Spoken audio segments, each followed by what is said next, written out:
جی صاحب السلام علیکم ورحمۃ اللہ وبرکاتہ. ہمارے مظفر پروگرام میں آپ تمام کو خوش آمدید.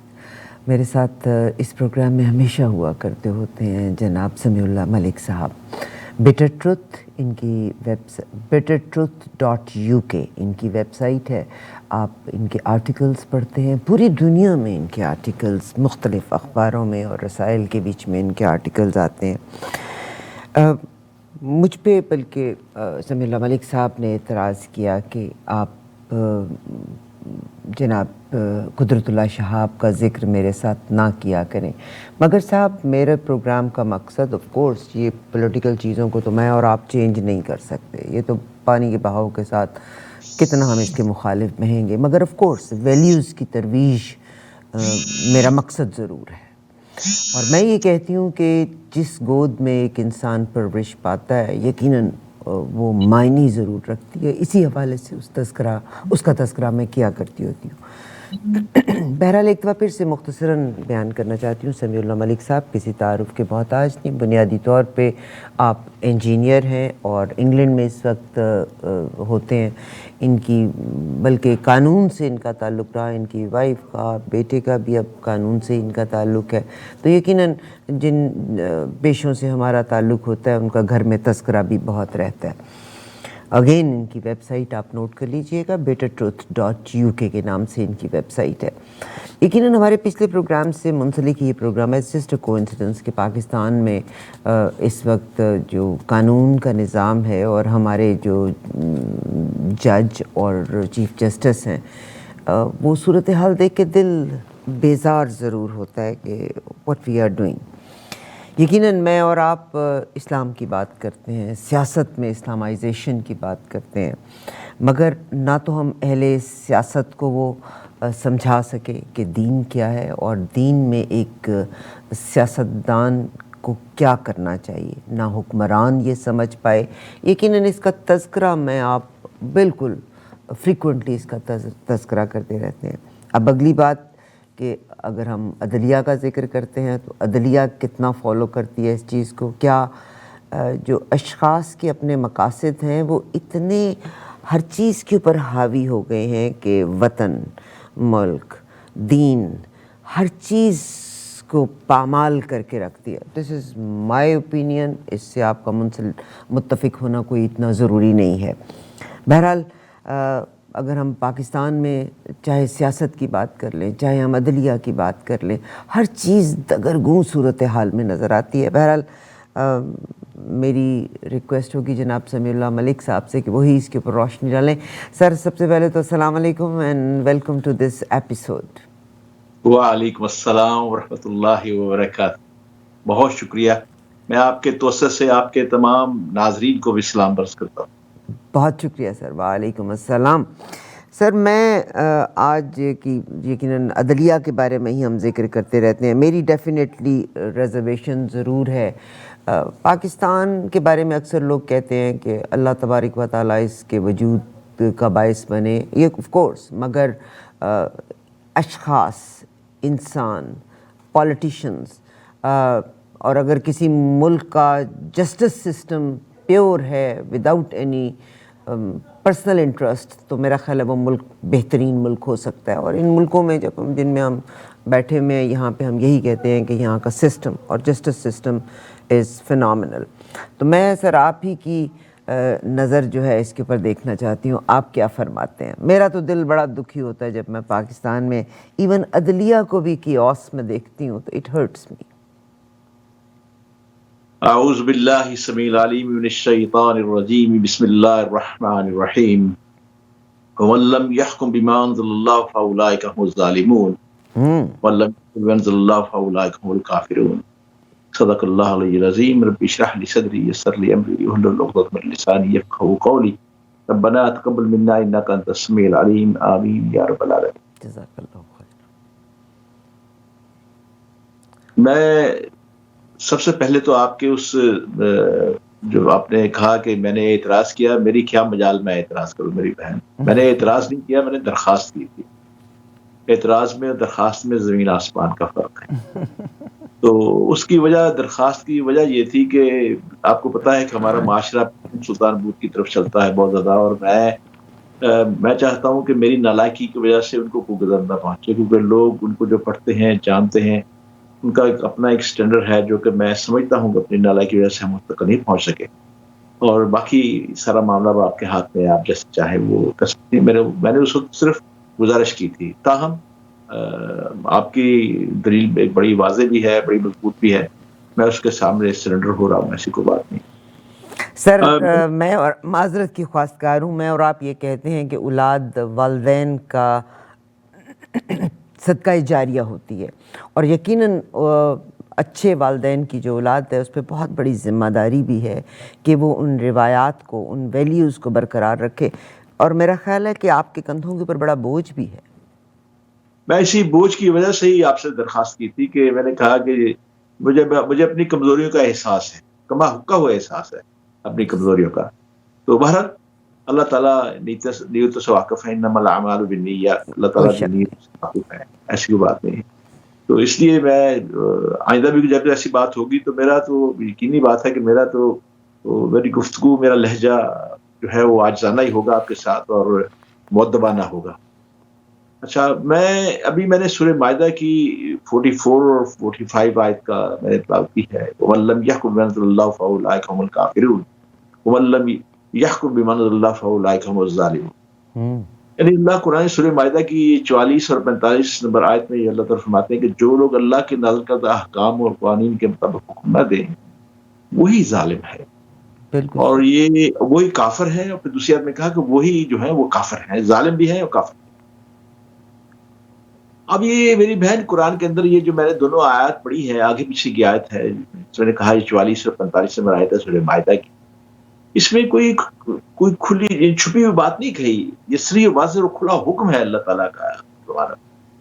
اور اس میں کوئی متشابہات میں کوئی ڈھکی چھپی بات بھی نہیں ہے کہ ہم اسے سمجھ نہ سکیں. یہ پوری ایسی بات ہے. تو اس لیے بات یہ ہے کہ ہمیں اس طرف میں نے یہ آیت کا اس لیے آغاز کیا ہے. اس سے ساتھ ہی میں ایک اور بھی آیت آپ کے سامنے پڑھتا ہوں کہ بسم اللہ الرحمن الرحیم اعدلوا هو اقرب للتقوی، انصاف کرو کیونکہ یہ تقوی کے قریب ہے. تقوی کیا ہے؟ حضرت فاروق رضی اللہ تعالیٰ عنہ نے بڑی خوبصورت ایک بات فرمائی. انہوں نے کہا کہ آپ گھنی جھاڑیوں کے اندر سے اپنے لباس کو سمیٹ کے اس طرح گزر جائیں کہ کوئی کانٹا آپ کے لباس کو سبحان چھیل نہ کر اللہ، سکے، آپ کے بدن کو زخمی نہ کر سکے. سبحان اللہ. انہوں نے کانٹوں کی تشبیہ جو ہے دنیا کی یعنی بدعات، کفر، برائیوں سے تشبیہ دی ہے. اور جسم جو اپنے کہا کہ آپ اس طرح سے گزر جائیں، یہ تقویٰ ہے، یہ تقوی کی نشانی ہے کہ اللہ سے. پھر اللہ نے یہ بھی کہا ہے ان اکرمکم عند اللہ اتقاکم. اللہ نے عزت کا معیار آپ یہ دیکھیے کہ اللہ ہم اس دنیا میں آئے ہیں تو عزت ہر آدمی اپنی عزت کا اپنا اس نے معیار بنا رکھا ہے، لیکن اللہ نے اس عزت کا معیار بڑا زبردست 2 ہی لفظوں میں بتا دیا. ان کا عزت کا معیار جو ہے یہ شعوب و قبائل تعارفوا ان اکرمکم عند اللہ اتقاکم. ہم نے تمہیں قبیلوں میں بنایا ہے تاکہ تمہیں دوسرے کے ساتھ تعارف ہو سکے، تمہیں دوسرے کو جان سکو، پہچان سکو، بلا سکو، رابطہ رکھ سکو. اور لیکن یہ ہے کہ تم میں عزت کا معیار جو ہے نا وہ تقویٰ ہے. یعنی جو مجھ سے جتنا ڈرے گا وہ اتنا عزت دار ہو. سبحان اللہ. اس لیے رسول اللہ صلی اللہ علیہ وسلم فرمایا کرتے تھے کہ میں دن میں کم از کم 70 مرتبہ استغفار کرتا ہوں، اور میں تم سب سے زیادہ اللہ سے ڈرتا ہوں. اللہ سے سب سے زیادہ مجھے اللہ کا خوف ہے. صحابہ کا بھی یہی عالم ہے. جب صحابہ کے سامنے جو قرآن کی آیات پڑھی جاتی تھی تو صحابہ چیختے تھے، روتے تھے. رسول اللہ صلی اللہ علیہ وسلم جب وحی نازل ہوتی تھی اور رسول اللہ صلی اللہ علیہ وسلم اگر جہری نماز ہوتی تھی، جہری نماز میں وہ پڑھتے تھے تو صحابہ کی چیخیں نکلتی تھی. وہ پوچھتے تھے کہ اللہ کا حکم نیا نازل ہوا ہے. اور آپ دیکھیں نا کہ ایک قرآن کی جب یہ آیت آئی کہ اے ایمان والو یا الذین آمنو، اے ایمان والو ایمان لے آؤ اللہ اس کے رسول کو، جیسے حق ہوتا ہے ایمان لانے کا. اب آپ دیکھیے کہ یا العباد نہیں کہا گیا، یا انسان نہیں کہا گیا، یا الذین آمنو ایمان والے سے کہا گیا. ایمان والے کون ہیں؟ صحابہ ہی تو تھے. اور ایمان والے کی 3 نشانیاں ہیں کہ جو اللہ کی توحید پہ، وحدانیت پہ ایمان لے آئے، رسول اللہ صلی اللہ علیہ وسلم کی رسالت پہ ایمان لے آئے، اور تیسرا آخرت پہ ایمان لے آئے. یہ 3 نشانیاں ہیں اس کے، یہ مومن ایمان والا ہوتا ہے. اور یہ جو کہا گیا کہ آخرت پہ ایمان لانے والی بات، یہ بہت بڑی بات ہے کہ انسان اپنی پوری سے انسان کو اس بات کا جواب دہی اس کے ذہن میں رہتی ہے کہ مجھے مرنے کے بعد اللہ کے پاس حاضر ہونا ہے، مجھے ایک ایک پل کا ساتھ دینا ہے. اور یہ اللہ تعالیٰ نے جو کرام کاتبین بٹھا رکھے ہیں آپ کے سامنے، ایک ایک چیز آپ کے لکھ رہے ہیں. یہ آپ کے تو منہ کو اپنی زبان کو مہر لگا دی جائے گی، اور آپ کے جسم کے جو اعضاء ہیں وہ گواہی دیں گے. میں نے جیسے پچھلی پروگرام میں آپ سے عرض کیا تھا کہ آج کل ہوتا کیا ہے کہ جو اینکر جب بیٹھتا ہے تو آپ جو انٹرویو کرتا ہے مختلف سیاستدانوں سے، تو یا تو انہیں ڈیگریڈ کرنے کے لیے یا انہیں یاد دہانی کرانے کے لیے ان کے پرانے انٹرویو کے کلپس انہیں دکھائے جاتے ہیں، تاکہ وہ یہ نہ کہہ سکے کہ ان پہ کوئی الزام لگایا ہے یا انہیں یہ بات نہیں کہی. اور اندازہ کریں کہ جب یہ چیزیں ساری، جب اللہ کے لیے کوئی مشکل نہیں ہے، جب یہ ساری فلمیں، ساری جتنے بھی ویڈیو، جتنے بھی پروگرام، یہی پروگرام جو میں آپ سے کر رہا ہوں، یہ بھی جب چلایا جائے گا تو کس کی مجال ہوگی کہ اللہ کے سامنے اپنے اعمال کو دیکھ کے وہ انکار کر سکے یہ میرا اعمال نہیں. اللہ تو پھر ایسے بھی کہہ دیں گے یہ ہے تمہارا اعمال نامہ، بتاؤ کیا فیصلہ کیا جائے. اللہ پھر فیصلہ خود کریں گے. اب گزارش یہ ہے کہ جس اللہ نے ہمیں اس بات کا حکم دیا ہے کہ اگر تم کسی اور قانون کے مطابق فیصلہ کرتے ہو تو تم کافر ہو، اگر تم کسی اور قانون کے مطابق فیصلہ کرتے ہو تم ظالم ہو، تو وہاں ہم کیا جواب دیں گے؟ سب سے بڑی بات یہ ہے، ہماری تنزلی کی بات بھی یہ ہے. آپ کے دل کی جو پھانس ہے وہ بھی وہی ہے، میرے دل کی جو پھانس ہے وہ بھی وہی ہے کہ ہم کیوں ڈکلائن ہوتے جا رہے ہیں، ہمارا معاشرہ کیوں بدتر سے بدترین ہوتا جا رہا ہے. اس کی وجہ کیا ہے؟ اس کی وجہ یہی ہے، آپ دیکھیے جیسے میں نے پہلے بھی کہا تھا کہ سیدنا علی رضی اللہ تعالیٰ عنہ کا ایک مبارک قول ہے کہ کفر کی حکومت قائم رہ سکتی ہے، ظلم کی حکومت قائم نہیں رہ سکتی. اور ظلم کیا ہے؟ ظلم اندھیرا ہے. ظلمت کیسے ظلمت نکلی ہے؟ اندھیرا ہے. یعنی زندگی کے اندھیرے کیا ہے؟ نا انصافی ہے. اگر آپ کو آپ کا حق نہ دیا جائے، آپ کا دن دہاڑے آپ کا حق کو اور مار لے، آپ کے جو حقوق بنتے ہیں، آپ کے جو رائٹس بنتے ہیں وہ سلب کر لیے جائیں، تو یہ ظلم ہے. یہ کون دلائے گا آپ کو؟ یہ ریاست کا کام ہے.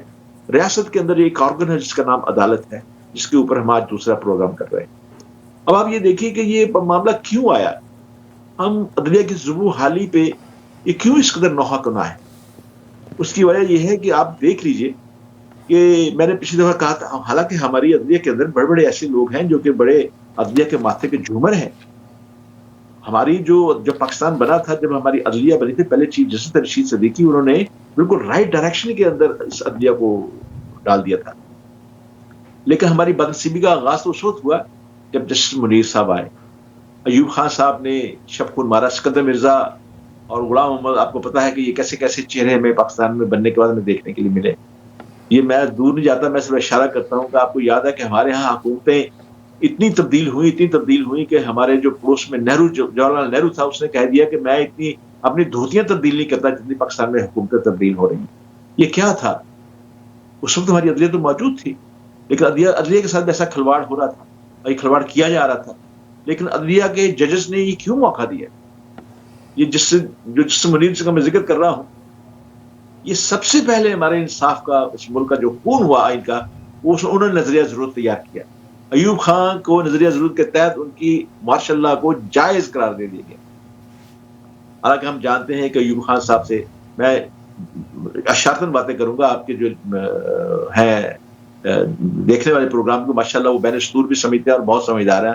میں صرف تاریخی اشارے کروں گا. آپ دیکھیے کہ اس وقت جو مشرقی پاکستان، جو آج کل بنگلہ دیش ہے، مشرقی پاکستان میں ایوب خان صاحب کو ایک ملوث ہو گئے تھے ایک سازش کے اندر، جسے قائد اعظم نے اس سے پی کے اپ چھین لی تھی، انہیں راؤنڈ ٹوپی پہننے کا حکم دے دیا گیا تھا. یہ کیوں دیا گیا تھا؟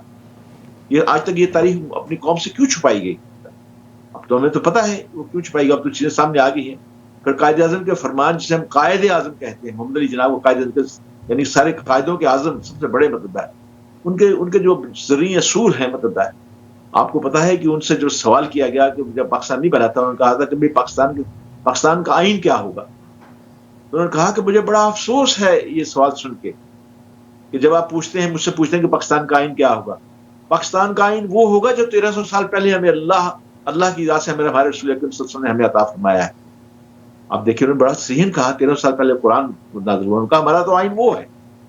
اور بدقسمتی یہ ہے، میں آج یہاں پہ ایک اور بہت بڑے پاکستان کے اسکالرز ہیں، مولانا ابو اعلیٰ مودودی، سید ابو اعلیٰ مودودی، ان کا ایک کال آپ سے کہنا چاہتا ہوں. کہتے ہیں کہ کتنی بڑی بدنصیبی کی بات ہے کہ ہم ایک طرف کہتے ہیں کہ قرآن کے اندر تمام دنیا کے مسائل کا علاج ہے، یہ وے آف لائف ہے قرآن ہے، لیکن ہمیں غیر ملکی کہتے ہیں یہ کیسے لوگ ہیں کہ ایک طرف یہ دعویٰ کرتے ہیں کہ قرآن وے آف لائف ہے، کمپلیٹ وے آف لائف ہے، لیکن آئلی قوانین بھی وہ ہمارے استعمال کر رہے ہیں، سول قوانین بھی آج تک ہمارے استعمال کر رہے ہیں.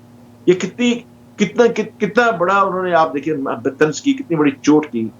ہم وہ بھی ٹھنڈے پیٹوں برداشت کر گئے کیونکہ ہمارا نظام وہ چاہتا ہی نہیں کہ قرآن نافذ کیا جائے. انہیں پتا ہے کہ جب قرآن نافذ ہوگا تو پھر انصاف کا بول بالا ہوگا. قرآن کے اندر یعنی ہم جب دیکھتے ہیں پرانے یعنی وقتوں میں جب اسلام کے مطابق قرآن کے مطابق جب عدالتیں تھیں تو خلیفہ وقت پیش ہوتے تھے، بغیر طور پہ گورنر پیش ہوتے تھے. کیا حضرت فاروق کے زمانے میں گورنر ابوالعاص پیش نہیں ہوئے تھے؟ جب ان کے بیٹے کے بارے میں شکایت ہے، ایک کپتی عیسائی نے مصری کپتی عیسائی نے شکایت کی کہ جناب جو میرے گورنر ہیں آپ نے جن کو گورنر مقرر کیا ہے، وہ جو گورنر ہیں انہوں نے ان کے ساتھ گھوڑوں کی ریس چل رہی تھی تو میرا گھوڑا جیت گیا. تو مجھے جب گھوڑا جیت گیا تو انہوں نے غصے میں آ کے مجھے اپنے چابک سے مارا. حضرت فاروق نے اسی وقت حکم دیا کہ فوری طور پہ گورنر کے بیٹے کو پیش کیا جائے اور گورنر کو بھی پیش کیا جائے. جب وہ گورنر وہاں پہ پہنچے وہاں پہ تو حضرت عمر فاروق نے جو سائل تھا اس سے کہا کہ بتاؤ کیا بات. جب اس نے وہ بات بتائی، سائل بتایا، سارا واقعہ بتایا، تو گورنر کے جو بیٹے تھے الواس کے بیٹے، انہوں نے سر گردن جھکا لی. انہوں نے اس کا مطلب یہ تھا کہ انہوں نے اقرار جرم کر لیا. انہوں نے کہا کہ اس کا مطلب یہ ہے کہ آپ اپنا جرم تسلیم کرتے ہیں. انہوں نے کہا جی میں جرم تسلیم کرتا ہوں. کون کس کوڑے سے مارا تھا؟ کہا جی ان کے پاس اپنا کوڑا تھا. تو ان کے باپ بولے، انہوں نے کہا جی میں چاہتا ہوں میں اپنا کوڑا دیتا ہوں اس سائل کو اور میرے سامنے اور آپ کے سامنے میرے بیٹے کو یہ کوڑے مارے. حضرت فاروق نے انہیں تنبیہ کی. انہوں نے کہا کہ تم کہاں تھے؟ اس کو یہ کیوں آیا تو وہاں ساری جگہ چھوڑ کے میرے پاس شکایت کرنے کے لیے؟ انہوں نے کہا جی میرے پاس یہ آیا ہی نہیں. اگر میرے پاس آتا تو میں بھی یہی فیصلہ کرتا. شاید سائل نے کہا جی مجھے خطرہ تھا کہ یہ باپ ہیں، شاید یہ فیصلہ اپنے بیٹے کے حق میں کریں گے اور میرے حق میں نہیں کریں گے، اس لیے میں سیدھا آپ کے پاس آ گیا. حضرت فاروق نے کہا اب یہ میری عدالت ہے، یہاں کوڑا بھی میرا ہی ہوگا. تو مقدہ کوڑا دیا گیا سائل کو اور سائل نے وہ کوڑے مارے انہیں، اور کوڑے مارنے کے بعد پھر وہ سائل مسلمان ہوا. یہ ہے اسلامی نظام کا، اسلامی عدالتوں کا. سر جب آپ یہ بات کر رہے ہیں، معذرت میں آپ کا ٹیمپو توڑ رہی ہوں، جب آپ یہ بات کر رہے ہیں تو اس کا مقصد یہ ہوا کہ سائل نے اس لڑکے کے باپ کو اس لیے نہ شکایت کی، حضرت آپ خلیفہ کے پاس تشریف لائے، کہ کانفلکٹ آف انٹرسٹ تھا. میں اسی کانفلکٹ آف انٹرسٹ کو، اور یہ چاہے وہ پالیٹکس ہے، چاہے کوئی پوزیشن ہے، نارتھ امریکہ میں ہم رہتے ہیں تو ایک آدمی کے پاس ایک پوزیشن ہے تو because of the conflict of interest وہ اپنے بھائی بہن کو بھی اپنے ساتھ نہیں لے کے آ سکتا. مگر یہاں پر جو اس وقت پاکستان کی صورت حال ہے، میں جب جسٹس فائز عیسیٰ صاحب کو دیکھتی ہوں، he looks like a very pious man, but unfortunately اگر پریویس ریکارڈ دیکھوں تو وہ ان کی جائیداد کا معاملہ آیا، بیرون ملک جائیداد ہیں، ان کی وائف ٹریل نہ دے سکی. چلیے جی میں اس کو بھی چھوڑتی ہوں، آئی ایم ناٹ دا جج، I don't know what he said she said. مگر یہ جو ریسنٹ کیس ہے جس کے بیچ میں انہوں نے اختلافی نوٹ بھی اپنا لکھ دیا، کچھ بھی نہیں تھا کیونکہ ان کی اور پرائم منسٹر کے درمیان میں ایک معاملہ چل رہا تھا جہاں پہ ان کا اختلاف تھا.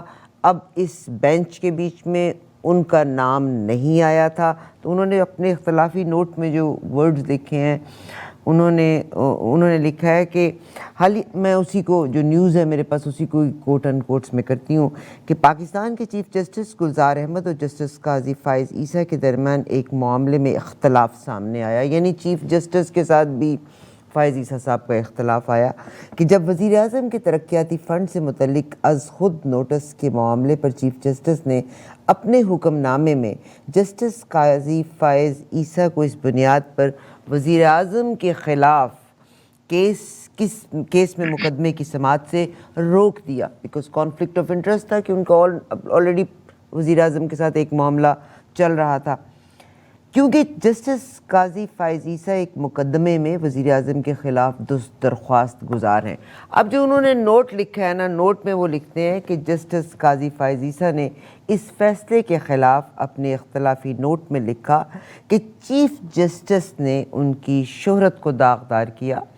جج کسی غیر قانونی کام کا نوٹس لے سکتا ہے، یعنی جج کسی بھی کام کا غیر قانونی نوٹس لے سکتا ہے. انہوں نے کہا، یعنی فائز عیسیٰ صاحب نے کہا کہ اٹارنی جنرل سمیت کسی فریق نے ان کی ذات پر اعتراض نہیں کیا، جبکہ چیف جسٹس کی طرف سے انہیں یعنی قاضی فائز عیسیٰ کو جانبدار کہنا افسوسناک ہے. یعنی یس، ابھی آپ نے جو واقعہ پیش کیا حضرت ابوبکر صدیق رضی اللہ کا، وہ یہی ہے کہ کانفلکٹ آف انٹرسٹ جب ہوتا ہے تو جہاں پہ پرسنل گرجز سامنے آنے کا شک ہوتا ہے تو وہاں پہ اس شخص کو سائڈ پہ کر دیا جاتا ہے. یہی ہوا اس معاملے میں بھی, مگر اتنا بڑا نوٹ آ گیا, یعنی پوری کی پوری عدلیہ کو ایک اور کویسچن مارک آ گیا کہ آپ اپنے پرسنل گرج کے لیے آپ چیف جسٹس کے کردار کو بھی رول سکتے ہیں. میں پچھلے پروگرام سے یہی بات کہتی چلی آ رہی ہوں کہ اگر قرآن پاک, آپ نے قرآن پاک کی اتنی ایگزامپلز دیں, آپ نے ہمارے خلفائے راشدین کی زندگی میں سے ایگزامپل دی, اگر انہی چیزوں کو سامنے رکھ لیا جائے تو آج کا جو ہمارے عدلیہ کے لوگ ہیں, اٹس سیڈ, اور سیڈ کے ساتھ ساتھ پوری دنیا میں ہم تماشا بن گئے. میرا تو المیہ صرف یہ ہے.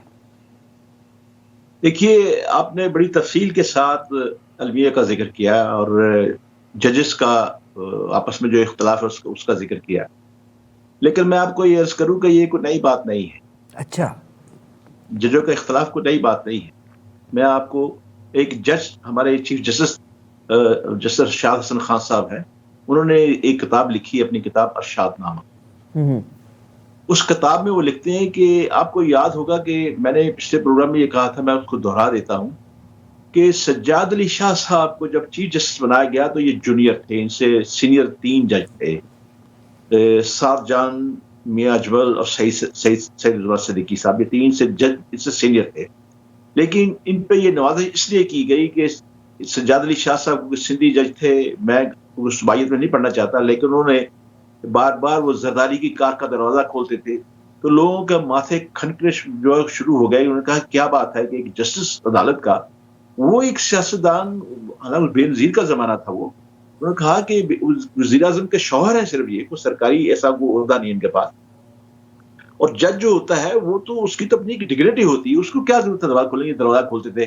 آپ دیکھ لیجئے اسی تابعداری میں, فرمانبرداری میں انہیں چیف جسٹس بنا دیا گیا, انہیں سپرسیڈ کر کے بنا دیا گیا.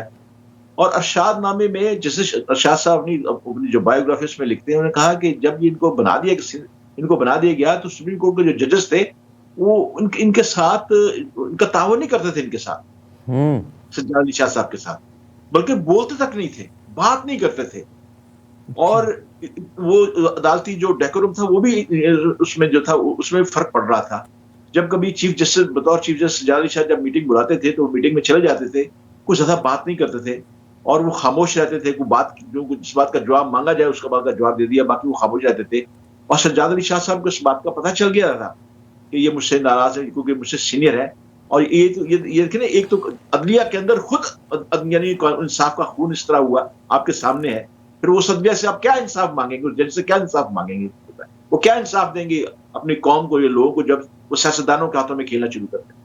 اسی ارشاد نامے میں وہ لکھتے ہیں, کہتے ہیں کہ ایک دفعہ جس ارشاد حسن خان صاحب لکھتے ہیں اپنی کتاب میں کہ میں میٹنگ میں ان کے ساتھ تھا, مجھے سجاد علی شاہ صاحب نے بلایا, تو میں ابھی میٹنگ ابھی شروع ہوئی تھی تو فون آ گیا وزیر اعظم بے نظیر بھٹو کا, تو وہ بے چینی میں کھڑے ہو گئے. چیف جسٹس کو کیا, انہوں نے کہا کہ مجھے وزیر اعظم نے بلایا ہے, میں آپ یہیں بیٹھیں, میں 1 گھنٹے تک آپ کے پاس آتا ہوں. اب آپ یہ دیکھیے, جب ایک وزیر اعظم کے حکم کے اوپر چیف جسٹس ہماری عدلیہ کا وہ کھڑا ہو جائے, ادھر سے بھاگا وزیر اعظم کے پاس جائے, اور ارشاد صاحب کہتے ہیں میں وہیں بیٹھا رہا, ان کا انتظار کرتا رہا. جب وہ واپس آئے وزیر اعظم سے مل کے تو انہوں نے کہا کہ بے نظیر بھٹو نے دراصل آپ کو جسٹس بنانے کا اندیا دیا ہے کہ لاہور ہائی کورٹ کا چیف جسٹس بنا دیا جائے, لیکن میں نے سمجھا کہ آپ کو ایڈ ہاک پہ رہنے دیا جائے.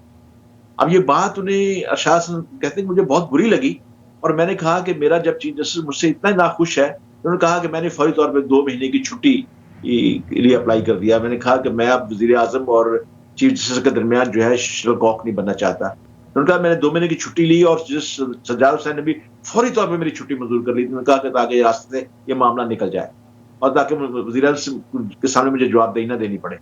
حالانکہ چیف جسٹس تو جواب دہی ہوتا وزیر اعظم کے سامنے. اب یہ دیکھیے کہ جب وہ کہتے کہ میں نے پروگرام بنا لیا کہ میں بیرون ملک میں بھی رہوں گا, میں بیرون ملک اپنے بچوں کے پاس جا کے میں اپنی چھٹی گزاروں گا. انہوں نے کہا کہ میری تیاری تھی وہاں پہ, میں جانے والا تھا, تو مجھے وزیر اعظم کی ملٹری سیکرٹری کا فون آیا. جب ملٹری سیکرٹری کا مجھے فون آیا تو میں نے کہا کہ آپ کو وزیر اعظم نے طلب کیا ہے, آپ کو بلا رہی ہیں. اندازہ کیجیے لفظ کیا استعمال کیا ہے, وزیر اعظم نے طلب کیا ہے. طلب تو مجرم کو کیا جاتا ہے, یا اپنے سبارڈینیٹ کو کیا جاتا ہے, یا اپنے جونیئر کو کیا جاتا ہے. تو ججز اس کا مطلب ہے کہ ان کے جونیئر ہیں جو وزیر اعظم وہاں پہ بنے ہوئے. کہاں ہے ہمارا یہ کانسٹیٹیوشن 73 کانسٹیٹیوشن جس کی بڑی دعائی دیتے ہیں کانسٹیٹیوشن مطلب ہے. اب آپ یہ دیکھیے کہ انہوں نے کہا کہ میں نے فوری طور پہ ملٹری سیکرٹری سے کہا کہ میں تو چھٹی پہ ہوں, میں 2 مہینے کی چھٹی پہ ہوں, اور میں تو کل جو ہے وہ جا رہا ہوں اپنے بچے کے پاس چھٹیاں گزارنے کے لیے غیر ملک میں. تو فون بند ہو گیا. اس نے کہا بھی فون بند ہوا تھا, تھوڑی آدھے گھنٹے کے بعد پھر مجھے فون آیا, تو مجھے اٹارنی جنرل کا فون آیا, یعنی اٹارنی جنرل کا واجد صاحب کا فون آیا. تو انہوں نے کہا کہ بھی آپ ایسا کیجئے کہ وزیر اعظم نے آپ کو طلب کیا ہے, وہ اصرار کر رہی ہے آپ سے ملنے کا. تو میں نے پھر وہی جواب دہرایا, میں چھٹی پہ ہوں, سپریم کورٹ سے چھٹی پہ ہوں میں, اور میں تو اپنے بچے کے پاس جا رہا ہوں 2 مہینے کی چھٹی کے لیے. تو انہوں نے کہا کہ انہوں نے ہنس کے کہا, اس نے کہا آپ آ رہے ہیں یا پھر ایف آئی اے, آپ ایسا نہ ہو کہ آپ ایئرپورٹ پہ ہوں تو پھر مجھے ایف آئی اے کو کہنا پڑے وہ آپ کو لے کے آ جائے. یہ ارشاد نامے میں چیف جسٹس صاحب کا, چیف جسٹس نے یہ اپنے اس کتاب میں لکھا ہے خود, میری بہن. سر آپ یہیں پہ ہم ایک بریک لیتے ہیں, بڑی سیریس, اور یہی چیزیں میں آپ سے لاسٹ پروگرام میں پوچھنا چاہ رہی تھی. We are right on the track now. ہمارے ساتھ رہیے گا, ہم واپس آتے ہیں ایک چھوٹی سی بریک کے بعد.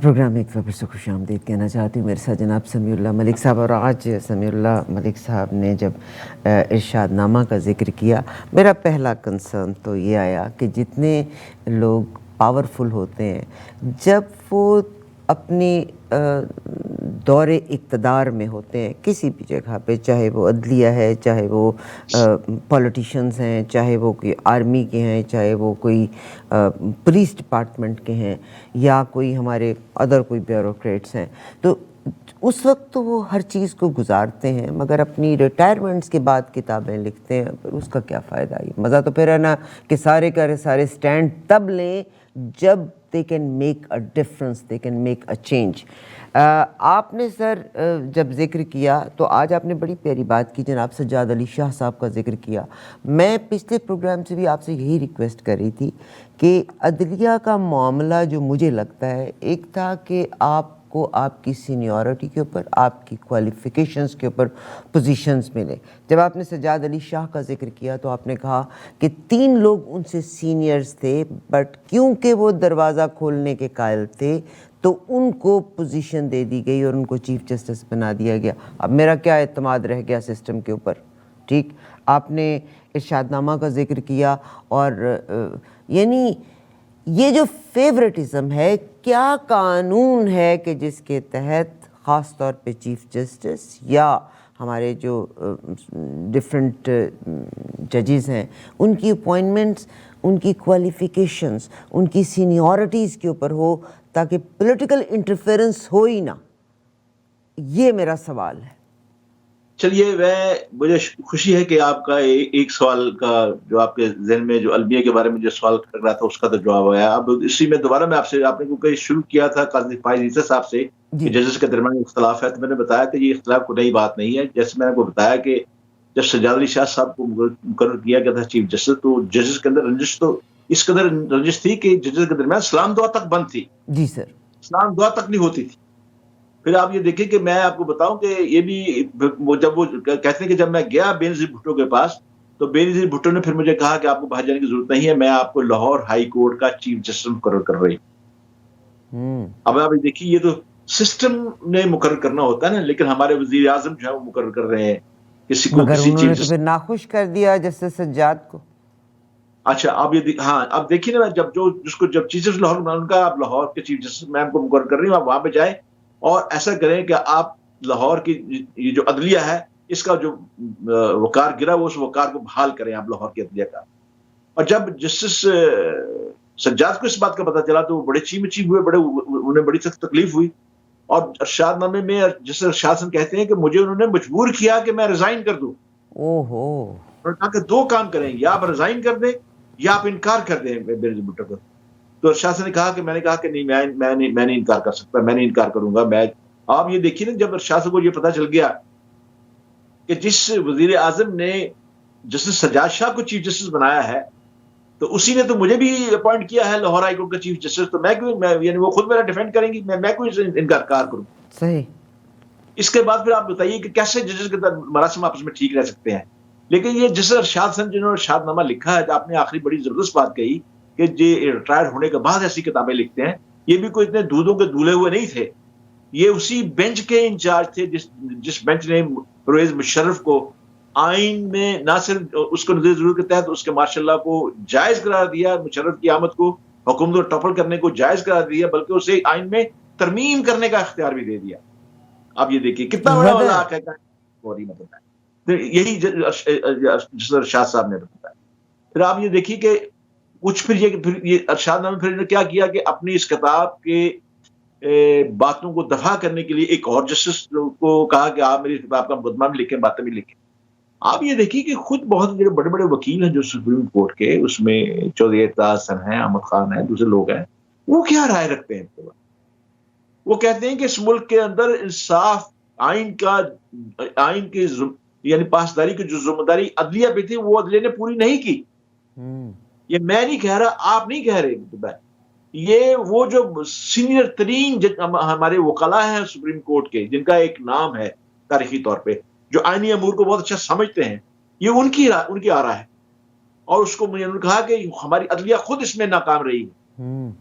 آپ یہ دیکھیں کہ جب مشرف کا چیف جسٹس افتخار کے ساتھ جب جھگڑا ہوا, لیکن یہی چیف جسٹس افتخار صاحب بھی اس بینچ میں موجود تھے جنہوں نے مشرف کی حکومت کو جائز قرار دیا اور اس کو آئین میں ترمیم کرنے کی اجازت دے دی. یہ بعد میں جب جھگڑا ہوا تو پھر وہ بہت زیادہ ہر آدمی دودھوں کا دھلا ہوا بن جاتا ہے. میں نے تو ایمانداری کے ساتھ, اگر آپ میری ویب سائٹ جس کا بڑی محبت سے ذکر فرماتی ہیں اس میں دیکھ لیجئے, اس زمانے کے میرے آرٹیکل ابھی تک پڑھے ہوئے کہ میں نے عدلیہ کے بارے میں کتنے درجنوں کے حساب سے میں نے کالم لکھے, درجنوں کے حساب سے آرٹیکل کیے, پروگرام بھی کیے, اور اس کی سزا بھی میں نے پائی. وہ وقت نہیں ہے کہ میں اس کا ذکر کروں, لیکن اتنا ہی کافی ہے اور سننے والے اس بات کو سمجھتے ہیں. لیکن میں آپ سے یہ عرض کروں کہ جو ہم نے پچھلا پروگرام کیا تھا, آپ کے اس پچھلے پروگرام کے اوپر پاکستان کے بڑے بڑے جو وکلاء ہیں, قانون دان ہیں, انہوں نے بڑی پسندیدگی کا اظہار کیا, مجھے فون کیا باقاعدہ طور پر. میں ان کا جب کہیں گی تو میں ان کا نام بھی لے دوں گا. ان میں اٹارنی جنرل بھی ہیں, ان میں ریٹائرڈ چیف جسٹس بھی ہیں, کچھ ججز بھی ہیں, اور انہوں نے کہا کہ آپ اس کام کو لیں, یہ کام معمولی نہیں ہے عدلیہ کے بارے میں بات کرنا. یہ بہت بڑی بات, آپ نے بہت بڑا کام شروع کیا ہے. آپ نے جو بات کہی ہے عارفہ بہن, یہ کوئی چھوٹا کام نہیں ہے جس پہ جس ٹاپک کو آپ نے شروع کیا ہے. اسے عدلیہ کو دیکھیں آپ. اب آپ دیکھیں کہ جو شاہ صاحب کو ساتھ جو پھر نواز شریف صاحب کا جو معاملہ ہوا, جو آج تک نواز شریف صاحب کے اوپر یہ ہے داغ بھی ہے اور بات درست بھی ہے کہ کہتے ہیں جی انہوں نے سپریم کورٹ پہ حملہ کیا. سجاد حسن شاہ کی عدالت تھی, اور جب حملہ ہوا تو آپ کو پتا ہے کہ سجاد شاہ صاحب نے جہانگیر کرامت کو بلایا کہ آپ آئیں میری مدد کے لیے. انہوں نے کہا کہ میں فلاں آئین کی فلاں شک کے مطابق آپ کو بلانا چاہتا ہوں. تو جہانگیر کرامت صاحب نے پیغام بھیجا, انہوں نے کہا کہ فلاں شک کے مطابق میں وزیر اعظم کا تابع ہوں. اب یہ دیکھیں نا, یہ کیا کھچڑی پک رہی ہے ہمارے ملک کے اندر, یہ کیا تماشا بن رہا ہے ہمارے ملک کے اندر. یہ کس کو, اب آپ یعنی جب خود ہی ان کے اپنے معاملے نہیں نمٹ رہے تو یہ پبلک کو انصاف کیا دے گے. پھر آپ یہ دیکھیں کہ ہمارے قانون ابھی ہمارے جو عدالتی قوانین ہے, حالانکہ 73 کا ہم نے آئین بنایا ہے, لیکن آپ کو پتا ہے کہ ہماری عدالتوں کے اندر آج بھی جو ہمارا جو پی ڈی ایل اس میں 1860 کے 1894 کے قوانین کا حوالہ دیا جاتا ہے, اور ججز اس کو مانتے بھی ہیں. ہماری عدالتوں کے اندر آج انڈین پینل کوڈ کا بھی حوالے دیے جاتے ہیں. کیا ہم نے پاکستان اس لیے بنایا تھا؟ اللہ تعالیٰ نے جو بات کہی ہے کہ میں آج جو مشرکین جو ہیں, جو غیر مسلم ہیں, جو قرآن پہ تحقیق کر رہے ہیں, آپ دیکھیے کہ میں درجنوں لوگوں کے ایسے کو نام لے سکتا ہوں جو کہ بڑے بڑے مغرب کے بڑے بڑے جو اسکالر ہیں مطلب ہے, لیکن جب انہوں نے قرآن کو مطالعہ شروع کیا تو آج وہ مسلمان ہو گئے. میں آپ کو صرف ایک ہی مثال دے دیتا ہوں. بہت بڑے ڈاکٹر ہیں فرانس کے, مورس بکلائے, ان کی کتاب بھی آ گئی ہے, قرآن بائبل اینڈ سائنس, بڑی مشہور زمانہ کتاب ہے ان کی. برطانیہ کے اندر بہت سے ایسے ایجوکیشنسٹ ہیں, یہاں پہ بہت سے وکیل ہیں, اور بلکہ رائل فیملی کے اندر بھی کچھ ایسے لوگ ہیں جو کہ اسلام سے بہت متاثر ہیں. اور یہاں پہ تو باقاعدہ جو سفید نسل کے جو ہمارے یہاں انگریز مسلمان ہیں ان کی باقاعدہ اپنی ایک کونسل ہے، وہ بہت بڑا کام کر رہے ہیں اس قرآن کے اوپر میں. اور وہ آپ حیران ہوں گے جب میری ان سے ملاقات جب ہوتی ہے تو انہوں نے کہا کہ بھائی پاکستان کی سیاست آپ جانیں، ہمیں یہ پتا ہے کہ قرآن ہمیں کیا حکم دے رہا ہے، ہم تو یہاں محنت کریں گے، یہاں برطانیہ میں محنت کریں گے، اور کر رہے ہیں.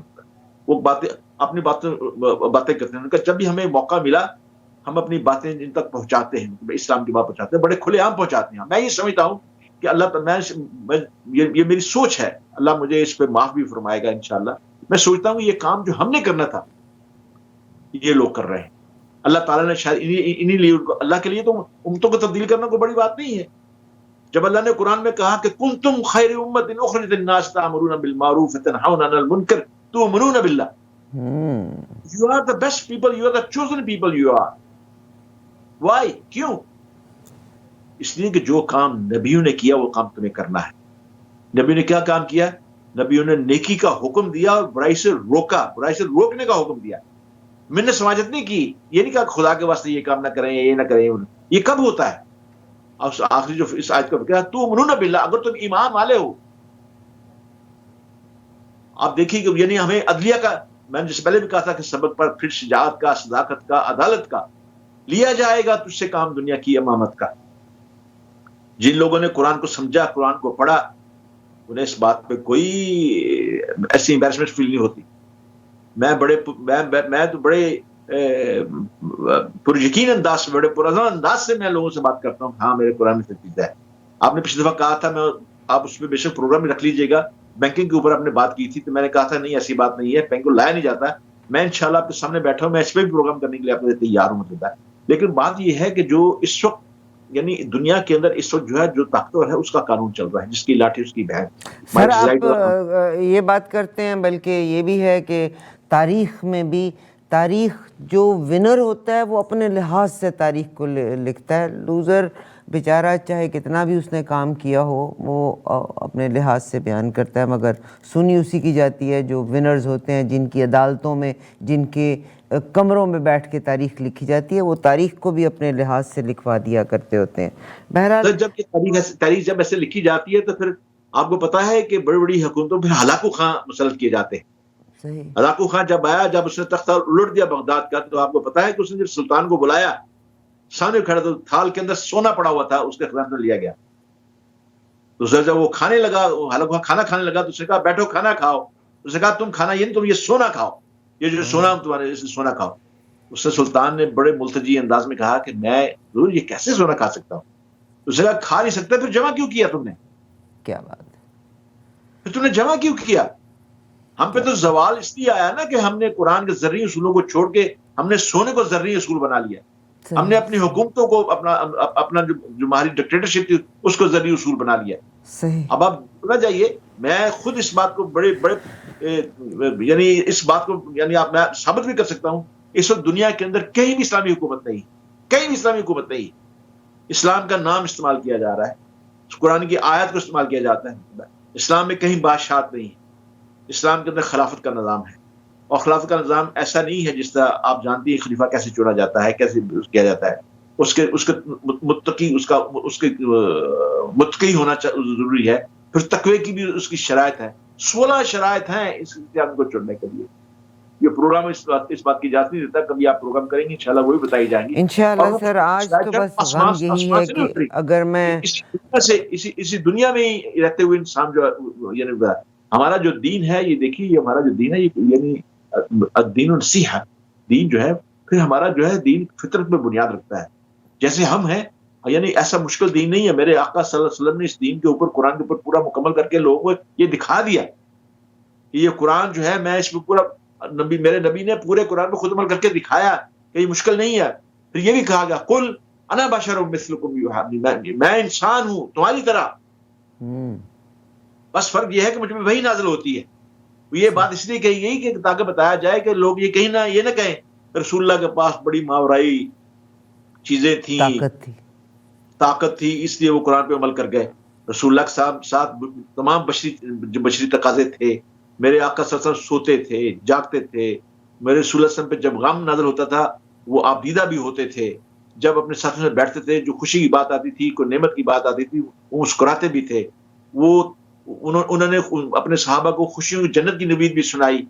انہوں نے اپنے صحابہ کو دوزخ سے بھی ڈرایا، دوزخ کی آگ سے بھی ڈرایا، لین دین بھی سکھایا. اب آپ یہ دیکھیے میرے آقا صلی اللہ علیہ وسلم، ایک یہودی بہت مشہور واقعہ ہے کہ رسول اللہ صلی اللہ علیہ وسلم اپنے ابو صدیق کے ساتھ جا رہے تھے تو سامنے سے یہودی آ گیا. اس یہودی نے کہا کہ آپ میرے پیسے دیں. تو میرے آقا صلی اللہ علیہ وسلم فرمایا کہ جس دن تم نے میرا تو تم سے ابھی تمہارے اس پیسے کو دینے میں ابھی 2 ہفتے باقی ہیں، ابھی اسبوعین، ابھی 2 ہفتے باقی ہیں. اس نے کہا نہیں مجھے ابھی چاہیے. اور اس نے رسول اللہ صلی اللہ علیہ وسلم کے گلے میں جو کپڑا تھا اسے مروڑنا شروع کر دیا، اور حتیٰ کہ اسے اتنا مروڑ دیا کہ میرے آقا صلی اللہ علیہ وسلم کا سانس بند ہونا شروع ہو گیا. تو ابو صدیق آگے بڑھے اور جھٹکا دے کے اسے ہٹایا. تو میرے آقا صلی اللہ علیہ وسلم نے دیکھیے کیا بات ارشاد فرمائی. میرے آقا نے کہا کہ ابو بکر آپ کو یہ نہیں کرنا چاہیے تھا. میں اس کا مکروز، میں اس کو اخلاق سے سمجھانے کی کوشش کر رہا تھا. انہوں نے کہا کہ ابو بکر جب وہ میرے ساتھ ایسی بد اخلاقی کی باتیں کر رہا تھا تو ایک فرشتہ تھا جو اس کا جواب دے رہا تھا، لیکن جب تم نے یہ معاملہ اپنے ہاتھ میں لے لیا فرشتہ ہٹ گیا اور وہ معاملہ تمہارے ہاتھ میں آ گیا. یہ ہے انصاف. میں نے پچھلے واقعے میں آپ کو سیدنا علی رضا اور عمر فاروق کا واقعہ بتایا. بے شمار ایسے واقعات ہیں انصاف کے جو بتائے جا سکتے ہیں. پھر کیا وجہ ہے؟ یہ وہی تو قرآن ہے. آج پہلے ہم قرآن کی وجہ سے بہت معزز تھے دنیا کے اندر. اقبال نے بھی کہا نا، آج ہم نے ترک قرآن ہوئے تو آپ دیکھیں ہماری کوئی عزت بھی نہیں، ہمارا کوئی. میرے آقا صلی اللہ علیہ وسلم کی ایک حدیث ہے، انہوں نے کہا کہ مجھے خوف ہے اس دن سے کہ میری امت پہ دشمن جو ہے کفار اس طرح ٹوٹ پڑیں گے جس طرح بھوکے جو ہے وہ کھانے پہ ٹوٹ پڑتے ہیں. تو صحابہ نے کہا کہ اللہ رسول صلی اللہ علیہ وسلم ہمارے ماں باپ پہ قربان، کیا اس وقت ہمارے مسلمانوں کی تعداد کم ہوگی؟ رسول اللہ نے کہا کہ نہیں، وہ تعداد میں بہت کثرت ہوگی ان کی. تو کیا اسباب میں، مال و اسباب میں وہ کم ہوں گے؟ ان کا نہیں، مال و اسباب تو ان کے پاس بے شمار پہاڑوں جتنے مال و اسباب ہوں گے.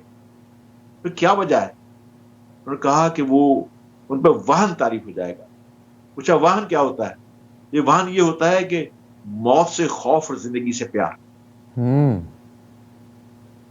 بہت یہ میرے آقا صلی اللہ علیہ وسلم کا یہ فرمان ہے.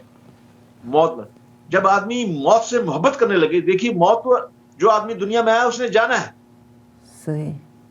تو آدمی کیوں نہ پھر حسین موت کا انتظار کرے، ایسی موت جسے اللہ راضی ہو جائے. صحیح صحیح. سر میں آپ نے قرآن پاک کی تو میں تو خود بھی میرا خیال ہے میں ہر ماں باپ کو یہ کہتی ہوں کہ آپ اپنے بچوں کو قرآن پاک ترجمے سے ضرور پڑھائیے، اور کچھ کریں نہ کریں.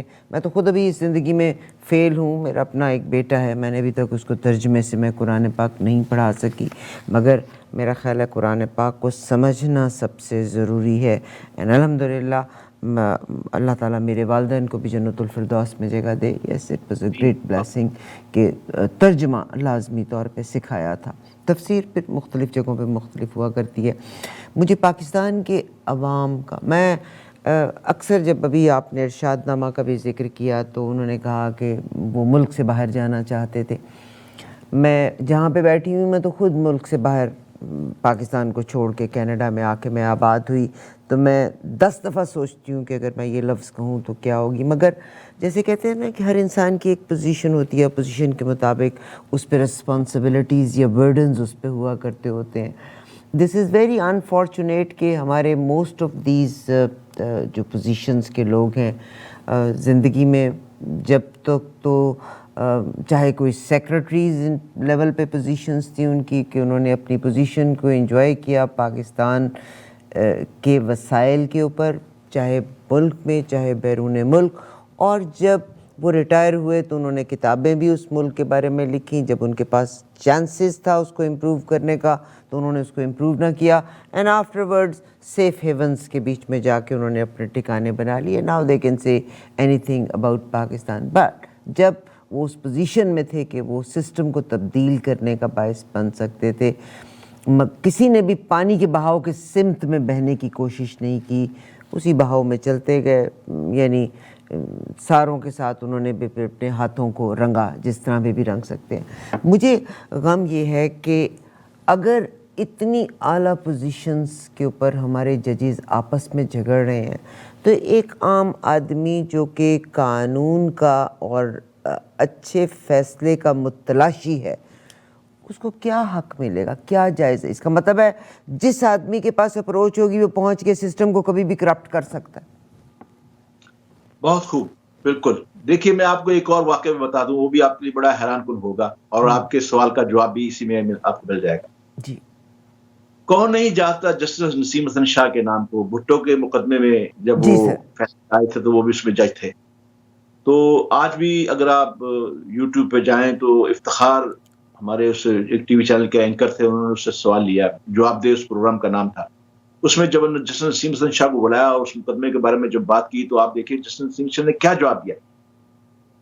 جسٹس نسیم حسن شاہ نے یہ کہا کہ میں ان کے لفظ کوٹ کر رہا ہوں جو لفظ جسٹس نسیم شاہ نے اس پروگرام میں کہے. انہوں نے کہا کہ افتخار صاحب جب نوکری کا مسئلہ آتا ہے تو تمام جج صاحبان اتنے بہادر نہیں ہوتے کہ اپنی نوکری کو قربان کیا کر دیں. بات ہے سر, بس سر سارے پروگرام کا حاصل یہی تو میرا رونا تھا. اور انصاف کرتے رہیں. ان کا آج میں آپ کو سچی بات اس لیے بتا رہا ہوں کہ ہمیں قوم اور اداروں کو بھی دیکھنا ہوتا ہے. یعنی گویا انصاف کا آپ قتل کر دیں, جو چاہتے ہیں آپ کر دیں انصاف قتل, لیکن آپ اتنے بہادر نہیں ہیں تو پھر جج کیوں ہیں؟ اگر مجھے آپ اجازت دیں تو میں آپ کو ایک اور بات بتا دوں. جی سر. بڑے صاحب کشف آدمی تھے, ان کو بلایا عباسی خلفاء میں مامون نے, اور انہوں نے کہا کہ ہم آپ کو چیف جسٹس بنانا چاہتے ہیں. تو انہوں نے کہا جی میں اس کا اہل نہیں ہوں. انہوں نے کہا جی آپ جھوٹ بولتے ہیں. ان کا خلیفہ اگر میں جھوٹ بولتا ہوں پھر تو واقعی آپ نے تصدیق کر دی, میں تو پھر اس کا اہل نہیں ہوں ہی نہیں, تو میں جھوٹ بولتا ہوں. اور انہوں نے کیا کیا, انہیں اٹھا کے جیل میں پھینک دیا. انہوں نے جیل میں پھینک دیا اور وہ جیل میں جانا انہوں نے قبول کر لیا, لیکن انہوں نے امال اور عامل کی بڑی ان کے پاس پتہ تھا کہ یعنی امال کے قریب نہیں جایا کرتے, حکمرانوں کے پاس نہیں جایا کرتے, اور ان پہ بڑی اذیت, جیل کے اندر بڑی اذیت بھی دی گئی. بعد میں کیا ہوا کہ ان کے بیٹے جو تھے وہ بھی بڑے صاحب علم آدمی تھے, ان کو آفر کی گئی, انہیں شرائط کے ساتھ جو ہے وہ قبول کر لی نوکری. جب شرائط کے ساتھ نوکری قبول کر لی تو انہوں نے پہلا حکم یہ دیا, جب وہ قاضی القضاء بن گئے, چیف جسٹس بن گئے, تو انہوں نے جیل کے اندر جتنے بھی بے گناہ تھے, ان کے والد بھی تھے, سب کو انہوں نے رہا ہونے کا حکم دے دیا, ان کو رہا کر دیا گیا.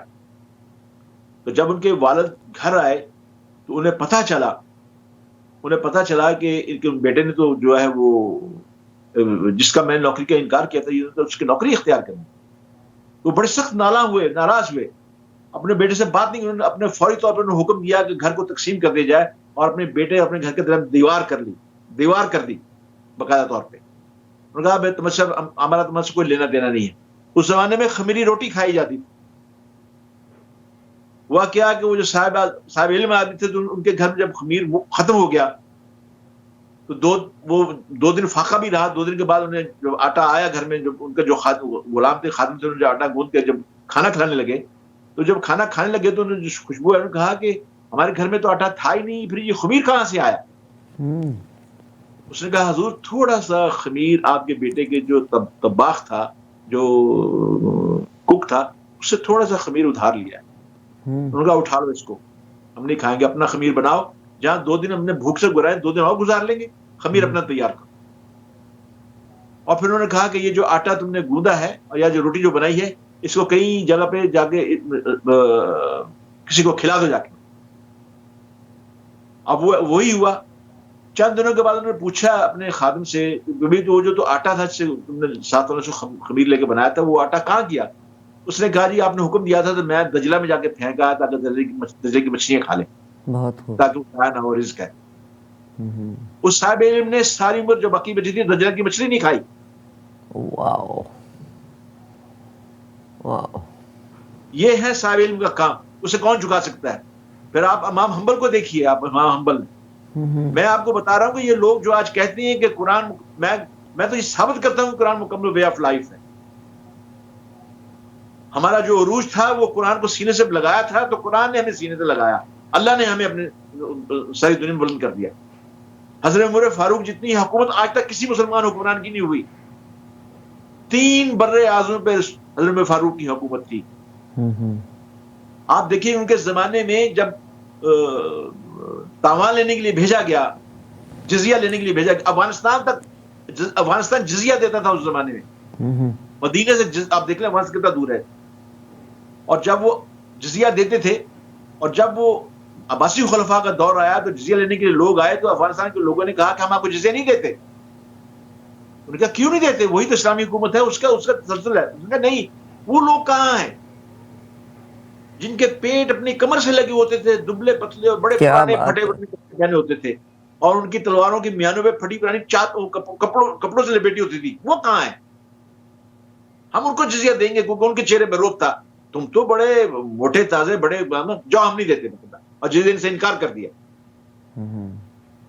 حضرت عمر بن عبدالعزیز کے زمانے میں ایک چرواہا جنگل میں تھا، وہ واپس آیا، اس نے شور مچا دیا، اس نے کہا آج خلیفہ نہیں رہے، خلیفہ نہیں رہے، خلیفہ نہیں رہے، مطلب، اور رونا شروع کر دیا.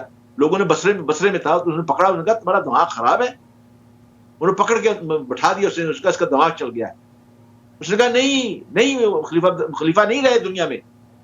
انہوں نے تم کس بنیاد پہ کہتے ہو خلیفہ نہیں رہے؟ اس نے کہا کہ میں جنگل میں اپنی بکریاں چھوڑ آتا تھا، اور شام کو جاتا تھا تو پوری بکریاں میری آتی تھی، میں انہیں لے کے گھر آ جاتا تھا. آج میں نے دیکھا میری ایک بکری کو بیڑیا اٹھا کے لے گئی. میں نے فوراً میں نے کہا یہ آج خلیفہ دنیا میں نہیں رہے، اگر خلیفہ ہوتے تو یہ کام نہ ہوتا. آپ دیکھیں کہ اسلام کی برکات کتنی ہے کہ جانوروں درندوں تک اس کا اثر ہوتا ہے، جنگلوں تک اس کا اثر لیا جاتا ہے. بالکل صحیح کہا. گشت و گشت وقت ہے، بعض لیکن اوقات ہمیں پابند گشت و بھی گشت ہے، کرتا ہے. دریا بھی نہ چھوڑے ہم نے، بحر ظلمات میں دوڑا دیے گھوڑے ہم نے. کیا کیا ہم بات نے ہے بحر ظلمات میں سمندر میں گھوڑے نہیں دوڑائے؟ سر. یہ یقین کی بات ہے. ٹائم سر ہمیں زیادہ اجازت نہیں دیتا. میں اس کو اگر کنکلوڈ آپ کرنا اجازت دیں چاہوں. تو میں آج ایک عربی کا قطعہ سنا دوں. بالکل سر. آپ ہاں، وہ میں کتاب سے آخر میں لیتی ہوں، مگر ایک چیز پہ میں کنکلوڈ کرتی ہوں، اور بڑی پیاری ایک چیز مجھے نظر آئی. میں دکھ رہی ہوں پاکستان کی ان صورتحال سے، اور میرا دکھ کوئی شاید معنی بھی نہیں رکھتا. کہتے ہیں کہ دو غلط فہمیوں نے ابتدا سے ہی ہمیں اپنی گرفت میں لے رکھا ہے. ایک یہ کہ پاکستان کا قیام کسی الہی اسکیم کا حصہ، یعنی پاکستان کی حفاظت کی ذمہ داری اللہ تعالیٰ کے سپرد ہے. یہ غلط فہمی ہے ہماری. اور دوسرا یہ کہ ریاست کو مسلمان بنانا. صاحب ریاست قانون کا نام ہے، ساری توانائیاں صرف کر دی گئیں کہ یہاں قوانین اسلامی ہو جائیں.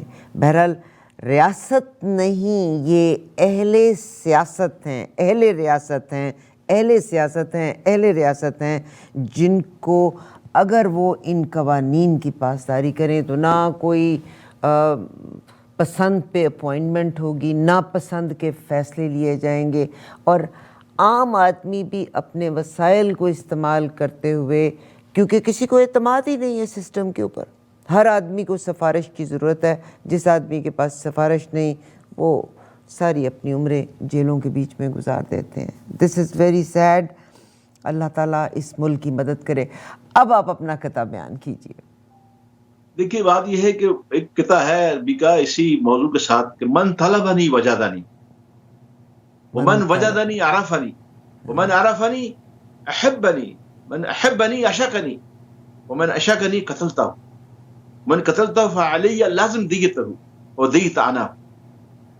یعنی اس کا مطلب یہ ہے کہ جو مجھے طلب کرتا ہے وہ مجھے ڈھونڈتا ہے، وہ ڈھونڈتے ڈھونڈتے پھر مجھے جب پا لیتا ہے تو پھر میری حقیقت جاننے کی کوشش کرتا ہے، اور جو میری پھر جب وہ حقیقت جانتا ہے مجھ سے محبت کرنا شروع کر دیتا ہے، اور جو میری محبت سے مزید یعنی ہوتا ہے، اسے پتہ چلتا ہے میری محبت میں زیادہ مبتلا ہوتا ہے، تو مجھ سے پھر وہ عشق کرنا شروع کر دیتا ہے. اور جب وہ عشق کر دیتا ہے تو میری یہ سنت ہے کہ میں اپنے عاشق کو قتل کر دیتا ہوں. اور آپ کو پتہ ہے کہ اسلام میں اللہ کی طرف سے ایک دیت کا نظام ہے، یعنی جان کے بدلے جان، ناک کے بدلے ناک، کان کے بدلے کان، دانت کے بدلے دانت. یہ اسے نظام دیت کہتے ہیں. تو اللہ کہتا ہے جب مجھ سے عشق کرتا ہے تو میں اپنے عاشق کو قتل کر دیتا ہوں، میں اسے مار ڈالتا ہوں، میں اپنے عاشق کو. صحیح. اور جس کو میں مار ڈالتا ہوں اس کی دیت پھر میں خود ہوں. صحیح صحیح. آپ اندازہ کیجئے، اس کی دیت پھر میں خود. بہت شکریہ. میں اس کو بلکہ ایک مجھے واقعہ ادھورا سے ہی یاد ہے، میں نے کہیں پڑھا ہی تھا کہ وہ ایک بادشاہ تھا، تو ایک پل تھا، اور شاید یہ حقیقت ہسٹری کا ایک حصہ بھی ہے. جو لوگ اگر اس میں مجھے کریکٹ کرنا چاہیں تو پلیز ڈو کریکٹ اس. تو وہ اس نے پل بنایا اور پل کے اوپر لگان لگانا شروع کر دیا. خیر لوگوں نے لگان پے کیا، پل پہ سے کراس کیا. اگلی دفعہ گئے تو انہوں نے لگان کو ڈبل کر دیا. پھر بھی لوگ کراس کرتے رہے. پھر ظاہر پیسے کی ضرورت تھی, لگان کو ٹرپل کیا. لوگوں کو تھوڑا سا اعتراض ہوا. انہوں نے لگان کی جو یا اس پہ ٹیکس تھا وہ بہت زیادہ کر دیا. اور بادشاہ کو بڑی حیرت ہوئی کہ اتنی دفعہ میں نے 4-5 دفعہ اس ٹیکس کو بڑھایا ہے مگر لوگ ٹیکس زیادہ دے دیتے ہیں مگر اعتراض نہیں کر رہے. اس نے کہا جی اچھا اب ایسا ہے کہ جو لوگ اس پل کے اوپر سے گزریں گے نا, ساتھ تو وہ لگان دیں گے, ساتھ آپ ایک تھپڑ بھی مارے ان کو. لوگوں نے ایک تھپڑ بھی کھایا, ساتھ لگان بھی دیا, یعنی اس پہ ٹیکس بھی دیا اور پل کراس کیا. پھر انہوں نے پابندی لگائی کہ وہ لوگ اس میں بھی گزر گیا. بادشاہ کو پھر حیرت ہوئی تو انہوں نے کہا کہ اچھا اب تم لوگوں کو گزرنے سے روک دو. تو لوگوں نے کہا کہ تم ایک تھپڑ نہیں, تم لگان بھی ڈبل کر لو, تم ایک کی بجائے ہمارے ادھر بھی تھپڑ مارو ادھر بھی تھپڑ مارو, بٹ لیٹ اس پاس. تو بہرحال مجھے لگتا ہے میں اور آپ اسی حالات میں سے گزر رہے ہیں. اللہ کرے کہ ہمارے سیاستدان, and the core thing is politician. مگر پھر مجھے قرآن پاک کا اور آپ صلی اللہ علیہ وسلم سے متعلق بات یاد آتی ہے کہ جیسی قومیں ویسے ان کے لیڈر. چوز کون کرتا ہے؟ میں اور آپ ہی چوز کرتے ہیں. تو پھر میں آخری ایک فکر آپ سے کہہ دوں, آپ مجھے بتائیے کہ پچھلے دنوں لاہور ہائی کورٹ کے اوپر ہمارے وکلاء نے حملہ کر دیا. Yes, that was sad. ساری قوم کا سر لاہور نہیں, اسلام آباد کا تھا میرا خیال ہے, جس میں انہوں نے وہ کیبنز کو توڑا تھا. نہیں, میں جس اطہر من اللہ نے حکم دیا تھا کہ یہ جو چیزیں ان وکیلوں نے ناجائز اپنے دفاتر بنا رکھے ہیں مسمار کر دی جائیں, تو وکلاء اتنے دشیر ہوئے. یہ دیکھیے ہماری قوم کی پڑھی لکھی کریم کہتے ہیں تو یہ سر لوگ. وہی ہے نا کہ قانون تو کوئی رہا ہی نہیں نا, کیونکہ اپوائنٹمنٹس ہوتی ہیں سفارش کے ساتھ, اور عام آدمی یہ سمجھتا ہے کہ میں اپنے قانون اپنے معاملات کا فیصلہ اب خود کروں. بہرحال بہت شکریہ. We are out of time now. آپ کی موجودگی کا بہت شکریہ. آج بہت سی چیزوں کا جواب آپ کے منہ سے سننے کے بعد کہ یہ اپوائنٹمنٹس جو ہیں یہ سب سفارشی ہیں, مگر کس کو بلیم کروں؟ کیا آج کے پروگرام سے آپ کو اطمینان ہوا ہے؟ سر بس اللہ کرے عوام, میں بدل جاؤں, آپ بدل جائیں, قوم بدل جائے تو لیڈرز بھی بدل جائیں گے انشاءاللہ. ایسے ہی ہمارا کام تو چراغوں سے چراغ جلانا ہے نا. انشاءاللہ. بہت شکریہ سر آپ کا. جناب بہت سمیع شکریہ. اللہ ملک صاحب کے ساتھ یہ نشست, ہم آپ کے فیڈ بیک کے منتظر ہوں گے. ہماری اپنی ویب سائٹ کو بھی آپ ضرور وزٹ کیجیے گا. You will find all kind of news there. Urdu section بھی ہے, انگلش سیکشن بھی ہے. اگر آپ بلاگ لکھنا چاہتے ہیں تو آپ اپنے بلاگز لکھ سکتے ہیں اس ویب سائٹ کے لیے, وچ از www.eawaz.com. سمیع اللہ ملک صاحب کی ویب سائٹ bittertruth.uk. ابھی دیجیے اجازت. اگر کوئی غلطی ہوئی تو یقیناً آپ ہمیں معاف کریں گے یا ہماری غلطی کی نشاندہی ضرور کریں گے تاکہ ہم آئندہ وہ خطا نہ کریں. اجازت دیجیے. اللہ حافظ. اللہ حافظ.